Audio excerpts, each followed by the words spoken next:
नमस्कार दोस्तों जीके से संबंधित बहुत ही महत्वपूर्ण क्वेश्चनों की सीरीज चल रही है और 1 लाख का टारगेट लिया है, जिसमें से 1000 क्वेश्चंस कंप्लीट हो चुके हैं और ये सीरीज का 25 पार्ट्स है। इससे पहले पार्ट जिन भाइयों नहीं देखे हैं वो चैनल की प्लेलिस्ट में जाकर देख सकते हैं। तो देखते हैं, इससे पहले मैंने 980 तक लिया था, ये 981 है।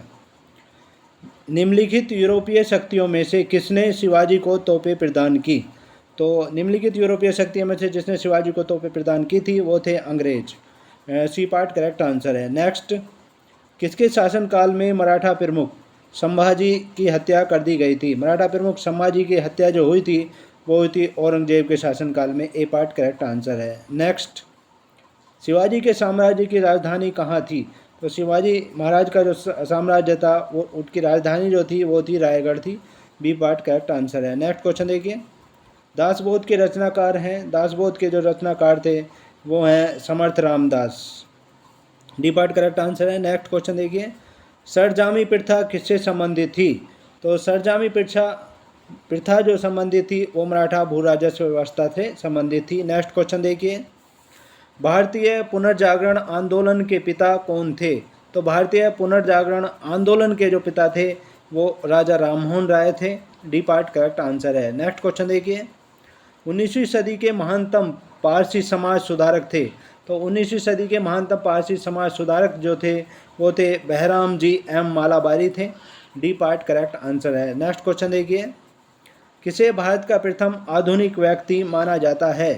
तो भारत का जो आधुनिक प्रथम व्यक्ति माना जाता है वो राजा राममोहन राय को ही माना जाता है। सी पार्ट करेक्ट आंसर है। नेक्स्ट क्वेश्चन देखिए, निम्नलिखित में से किसकी स्थापना ज्योतिबा फूले ने की थी? तो ज्योतिबा फूले ने जो की थी वो एक अच्छे समाज सुधारक थे। उन्होंने की थी सत्यशोधक समाज की स्थापना की थी। ए पार्ट करेक्ट आंसर है। नेक्स्ट क्वेश्चन देखिए, किस वायसराय के शासनकाल में पहला फैक्ट्री अधिनियम पारित किया गया?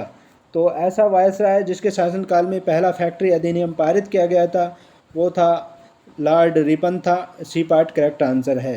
नेक्स्ट क्वेश्चन देखिए, निम्न में से कौन सी नदी भ्रंश घाटी से होकर बहती है? तो इनमें से एक ऐसी नदी है जो भ्रंश घाटी से होकर बहती है, वो है राइन नदी। डी पार्ट करेक्ट आंसर है। नेक्स्ट, निम्नलिखित में से कौन सी नदी मकर रेखा से 2 बार गुजरती है? तो मकर रेखा से 2 बार जो गुजरती है वो होती है लिम्पोपो नदी होती है। बी पार्ट करेक्ट आंसर है। नेक्स्ट क्वेश्चन देखिए, एशिया की विशाल नदी मेकोंग निम्नलिखित देशों में से किसमें नहीं बहती? तो एशिया की जो विशाल नदी है मेकोंग वो इनमें से मलेशिया में नहीं बहती है और चीन, कंबोडिया, लाओस इन तीनों देशों में बहती है। नेक्स्ट, सर और आमू नदियाँ गिरती हैं। सर और आमू नदियाँ जो गिरती हैं वो गिरती हैं अरल सागर में गिरती हैं। डी पार्ट करेक्ट आंसर है। नेक्स्ट, निम्नलिखित नदियों में से कौन सी नदी सबसे लंबी है? इन नदियों में से जो सबसे लंबी नदी है अमेजन नदी है। ए पार्ट करेक्ट आंसर है। नेक्स्ट, उस देश को इंगित करें जहाँ से ब्रह्मपुत्र नदी नहीं गुजरती है। तो ऐसा देश है जहाँ पर ब्रह्मपुत्र नदी नहीं गुजरती है, वो है म्यांमार। और चीन, बांग्लादेश और भारत से ये तीनों से गुजरती है। नेक्स्ट क्वेश्चन देखिए, निम्नलिखित में से किस देश में से अमेजन नदी बहती है? तो इनमें से ब्राज़ील देश में अमेजन नदी बहती है। नेक्स्ट, निम्नलिखित में से कौन सी दशा या दशाएं चाय की कृषि के लिए आवश्यक हैं? तो इनमें से जो हैं उष्णकटिबंधीय उपोष्ण जलवायु होनी चाहिए, ये सही है। और 150 सेंटीमीटर से 250 सेंटीमीटर परास वाली भारी वर्षा होनी चाहिए। ये दोनों ही दशाएं हैं, यानी बी पार्ट करेक्ट आंसर है। और ये मृदा में अच्छी मात्रा में चूना होना चाहिए, ये नहीं होनी चाहिए। नेक्स्ट देखिए, वैश्विक खाद्यान्न उत्पादन में अधिकतम योगदान करने वाली 3 फसलें कौन सी हैं? तो विश्व के खाद्यान्न उत्पादन में जो अधिकतम योगदान करती हैं वो हैं तीनों फसलें गेहूँ, चावल, मक्का हैं। डी पार्ट करेक्ट आंसर है। नेक्स्ट क्वेश्चन देखिए, निम्नलिखित में से कौन सी एक फसल भारत में पुर्तगालियों द्वारा लाई गई थी? तो निम्नलिखित में से एक फसल जो है पुर्तगालियों द्वारा लाई गई थी। इनमें से मिर्च, हमारे देश में जो मिर्च है ये पुर्तगालियों द्वारा लाई गई थी। नेक्स्ट क्वेश्चन देखिए, निम्न तापी इंजनों यानी जिन्हें क्रायोजेनिक इंजन कहते हैं उनका अनुप्रयोग होता है। तो निम्न तापी या क्रायोजेनिक इंजनों का जो उपयोग होता है रॉकेट प्रौद्योगिकी में होता है। सी पार्ट करेक्ट आंसर है। नेक्स्ट, पहाड़ की चोटियों पर आलूओं को पकाने में अधिक समय लगता है क्योंकि पहाड़ की चोटियों पर क्या होता है कि वहाँ पर वायुमंडलीय दाब कम होता है, जिससे प्रेशर कम बनता है। नेक्स्ट, तेज़ हवा वाली रात्रि में ओस नहीं बनती क्योंकि तेज़ हवा वाली रात्रि में जो है वाष्पीकरण की दर तेज़ होती है।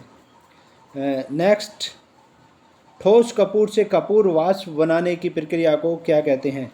यानी ठोस से वाष्प बनाने की प्रक्रिया को कहा जाता है ऊर्ध्वपातन कहा जाता है। यहाँ पे गलत पीरियड हुआ था, ऊर्ध्वपातन इसे कहा जाता है। नेक्स्ट क्वेश्चन देखिए, पानी से भरे गिलास में बर्फ़ का एक टुकड़ा तैर रहा है।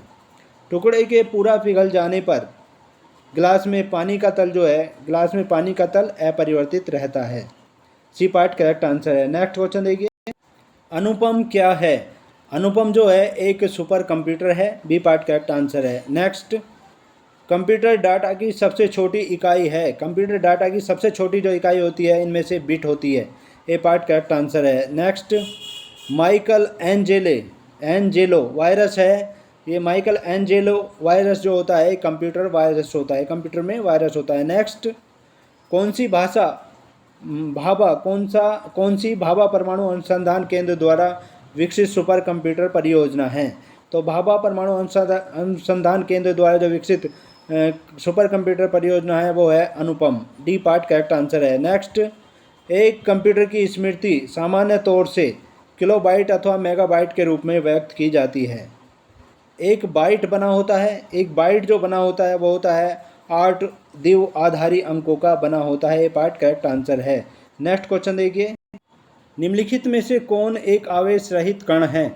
तो इनमें से आवेश रहित कण जो होता है न्यूट्रॉन होता है। सी पार्ट करेक्ट आंसर है। नेक्स्ट, रदरफोर्ड के प्रकीर्णन परीक्षण ने किसकी मौजूदगी को सिद्ध किया?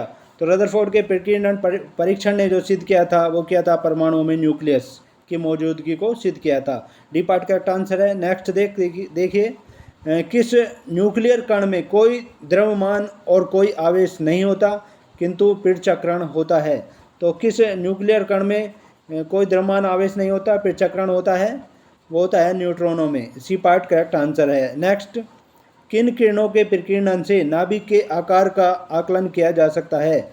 तो नाभिक के आकार का जो आकलन किया जा सकता है वो किया जा सकता है अल्फा कणों के प्रकीर्णन से। ए पार्ट करेक्ट आंसर है। नेक्स्ट, निम्नांकित में से किसने आणविक सिद्धांत प्रतिपादित किया था? आणविक सिद्धांत जो प्रतिपादित किया था वो क्या था? जॉन डाल्टन ने किया था। डी पार्ट करेक्ट आंसर है। नेक्स्ट क्वेश्चन देखिए, हड़प्पा सप्ताह के अंतर्गत हल जोते गए खेत का साक्ष्य कहाँ से मिला है? तो हल जोते गए खेत का साक्ष्य जो मिला है कालीबंगा राजस्थान से मिला है।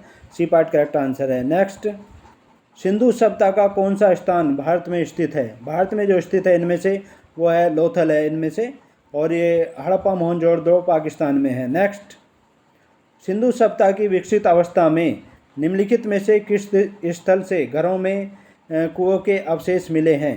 तो घरों में कुएं के जो अवशेष मिले हैं मोहनजोदड़ो से मिले हैं। डी पार्ट करेक्ट आंसर है। नेक्स्ट, सिंधु घाटी के लोग विश्वास करते थे। तो सिंधु घाटी के लोग जो विश्वास करते थे वो मातृशक्ति में विश्वास करते थे। डी पार्ट करेक्ट आंसर है। नेक्स्ट, हड़प्पाकालीन लोगों ने नगरों में घरों के विन्यास के लिए कौन सी पद्धति अपनाई थी? तो हड़प्पाकालीन लोगों ने नगरों में घरों के विन्यास के लिए जो पद्धति अपनाई थी वो ग्रिड पद्धति थी। सी पार्ट करेक्ट आंसर है। तो ये थे बहुत ही महत्वपूर्ण क्वेश्चंस। नेक्स्ट पार्ट में आपसे फिर मुलाकात होगी, तब तक के लिए जय हिंद जय भारत। Thanks so much.